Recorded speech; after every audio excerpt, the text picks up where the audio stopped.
Kenapa mereka di mana-mana meskipun sekolah di Amerika, di Australia, bahkan di Uni Soviet tetap mukmin? Itu barokahnya ajaran yang benar. Allah itu siapa? Tuhan. Tuhan itu sifat dasarnya apa? Awal. Dia harus wujud awal sebelum makhluk yang lain. Sehingga ketika ada negara yang maju, yang tertib, manajemennya tertib, masyarakatnya makmur, tapi punya Tuhan yang tidak seperti itu, tidak awal, itu sudah gak nyaman. Karena ndaklah keren Tuhan saya, karena Tuhan saya itu al-awwal, zat yang pertama. Tuhan saya keren lah, zat yang gak mati.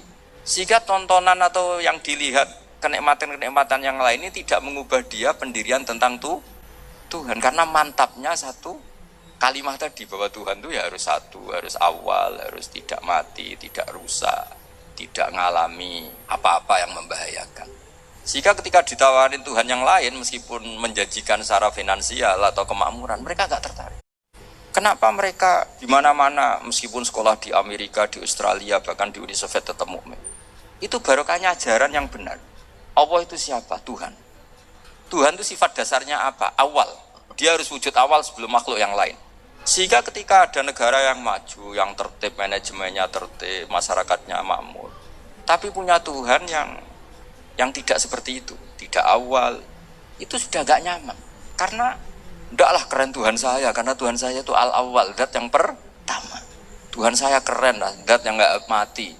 Sehingga tontonan atau yang dilihat kenikmatan-kenikmatan yang lain ini tidak mengubah dia pendirian tentang Tuhan. Karena mantapnya satu kalimat tadi, bahwa Tuhan itu ya harus satu, harus awal, harus tidak mati, tidak rusak, tidak mengalami apa-apa yang membahayakan. Sehingga ketika ditawarin Tuhan yang lain, meskipun menjanjikan secara finansial atau kemakmuran, mereka gak tertarik.